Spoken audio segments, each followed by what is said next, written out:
Howdy, folks. Whitney Walls from NeedCoffee.com here. Back again for another Wayhomer review. We do our cavalcade of catching up on all the year-end films that couldn't be arsed to show up here in a timely fashion. It's not like Atlanta's not, as I understand it, a top 20 market or something. I don't know. Anyway, so here's how this works. I'm pulling out already because there's somebody waiting. And they were very confused when I walked up to the car and then stopped to gather my thoughts for a second before actually approaching. They're like, what the hell is he doing? Anyway, I'll stop here so I can speak to you directly. I've just left the cinema. That's that back over there that I'm driving away from. And I'm here to tell you about a film that I've just left the cinema after seeing, and we're going to talk about it on my way home. We're here today to talk about one of those stragglers, Tinker Tailor, Soldier Spy. Now I will proceed. Alright, so, oh good, they got out of their car and they look happy and wearing very bright clothes. Okay, so synopsis is this. Basically, it's the middle of the Cold War, which means it's not today. And we're in the UK. And because it's the middle of the Cold War, spy-like shenanigans are happening. In fact, there is a theory going around the intelligence service there in Britain, aka the circus, that there is a mole, and not a Wind in the Willows type of mole, but a I'm selling your secrets to the highest bidder, or I am a double agent type of mole. You know, the bad kind. Somewhere ensconced within the circus. And Control, who is the guy controlling the circus, see how all this makes sense, has a theory about this and is on the trail of it, but then things go awry. And the thread gets picked up later by George Smiley, played by Gary Oldman, who has been tasked with figuring out just what in the hell is going on. Is there a mole? And if so, who is it? And thus, hijinks ensue. So, that's a pretty good synopsis. So, okay. Here's what I would say, just to give you some background. This is, of course, based on the book by John le Carré. I think that's how you pronounce it. You know I'm terrible with names. Basically, which I found out is French for John the Square, which I'm surprised wasn't my nickname. If I had taken French instead of Spanish, it probably would have been. Anyway, it previously and famously was made into a miniseries starring Alec Guinness as George Smiley. He later went on to play Smiley again in Smiley's People, which is sort of a sequel later down the line of the George Smiley novels. So, Oldman's got some big shoes to fill, which is basically what, happens when you're following Alec Guinness. Okay, the number one thing is, I know that Rob, anybody who watches these, listens to Weekend Justice, Rob and I have been talking off and on about Tinker Tailor. I've been waiting for it to show up. And his concern was that if you're not familiar with the way British intelligence works, or what MI6 is, or what the circus is, or what basically any of the terminology is of the British spy thriller, you'll be lost. And I don't know if it's just that I am a bit of an Anglophile and am familiar with all that stuff, that it didn't even register to me that they were speaking in a different form of English, or anything. That's not what struck me, and not the caveat that I would like to put in front of people. What struck me with this is the same thing that struck me about the miniseries, and which leads me to believe it's, in essence, the primary source material as well, because the author was an actual intelligence officer, apparently in the field doing stuff.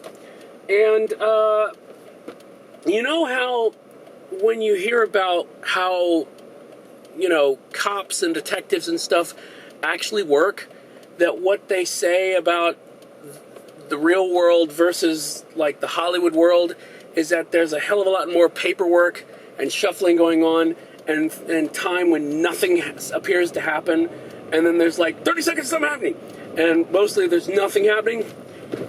If you go into this expecting that when the genre is spy thriller, that you will be initially and completely thrilled, you will be sorely disappointed. And I think that is the bit that I would warn you against, is to understand that, I mean, it's not, don't get me wrong, it's not like,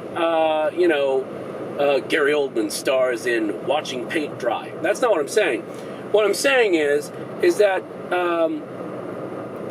it's slow to get going, and once it gets going, a lot of it is like watching a really intense and masterful chess game. And I'm not just saying that because there's pieces involved, and that's in the trailer. But watching a really masterfully played chess game with an all-star cast, if that makes any sense. It's like that, in that there's not a lot of running and shouting and, shooting. I don't know that there's a single explosion. I wasn't doing an explosion count. But that being said, really is a fascinating film for a couple of reasons. First of all, what I love about Gary Oldman, one of the many things I love about Gary Oldman, is this is a guy who, okay, like, for example, with the exception of, and I haven't seen every film that George Clooney's ever done, but George Clooney to me is like Bill Murray. When you're going to watch a George Clooney film, apart from, say, Oh Brother, you don't ever sit there and go, wow, I totally forgot that was George Clooney. Just like Bill Murray. Wow, I totally forgot I was watching Bill Murray. He just disappeared into the role. No, because we like George Clooney, we like Bill Murray, we show up to see them play whatever. Kind of like Sean Connery. Sean Connery, not really known for disappearing into a role, right? When you're playing a Russian sub-captain and you've got the Sean Connery accent, but no one gives a damn because you're Sean Connery, that's fine. But the thing about Oldman is,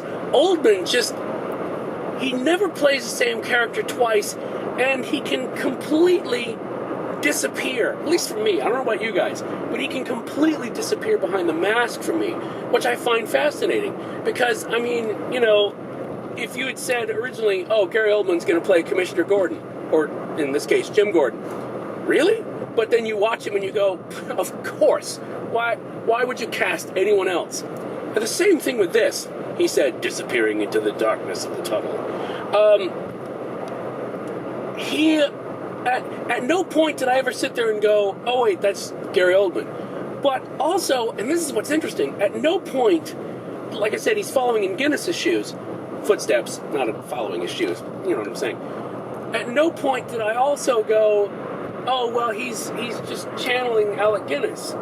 There are some bits of Guinness in there, which you can see, but it is fascinating in that it's just, he's so completely in the role.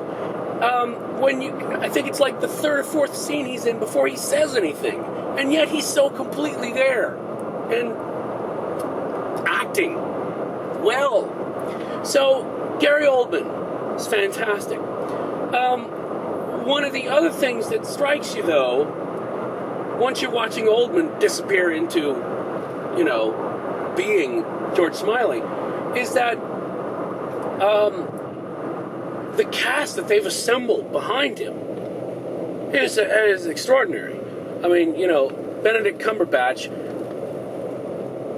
doing an incredible job and bringing some stuff to the table that I, was not in the miniseries, and I'm wondering if it's in the book. Colin Firth and Toby Jones and Kieran Hines and pretty much everyone's there. And can I just say, a delightful turn by Kathy Burke that was just, that really for me got the movie going. When Kathy Burke is there,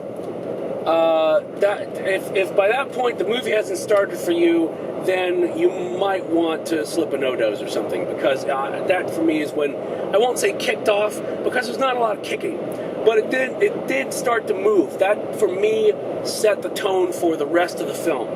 which I thought was interesting. So she's delightful. Also, the actor, and as Cosette pointed out, it is amusing for fans of Boardwalk Empire to see, and I'm sorry I can't remember the actor's name, you know who I'm talking about, it is amusing to see Al Capone with a perm. So, anyway, John Hurt, of course, fantastic and everything. So you've got this amazing ensemble cast behind Oldman. And part of the thing is, it's just, like I said, it's like trying to grade a chess game.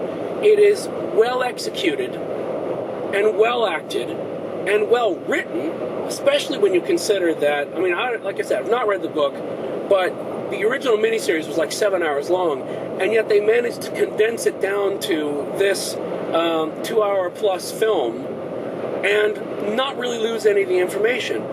In my mind, I was sort of comparing it to the same compression job that they did last Wayhomer for A Girl with a Dragon Tattoo, in that there's a lot of information on the screen and you've got to pay attention, otherwise you'll get lost. I guess that's my other caveat, is don't go into this thinking that you can turn your brain off. Don't go in with your Michael Bay mind, I guess is what I would say. But also I would like to say kudos for keeping it in the right time period. Now granted, you can't really move it without breaking it, I would say.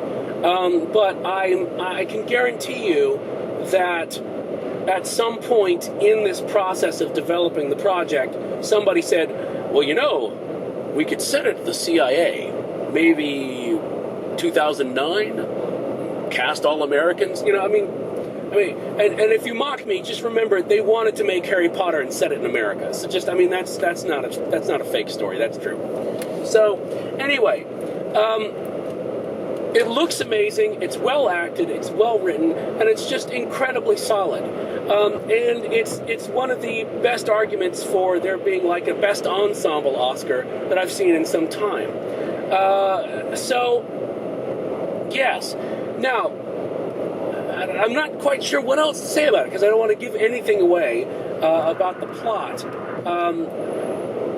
But what I would say is this: if you enjoy the slow-cooking spy thriller, or if you enjoyed the original miniseries, again, have not read the book, I'm assuming that it adheres fairly close to the book, considering Le Carré was like a producer and has a small cameo. So I'm guessing that, he approves. But if all of that appeals to you, then by all means, go see it, if for no other reason that I would like to see Oldman revisit the character and do Smiley's People or any of the other books that are in the George Smiley series. I think that would be fascinating.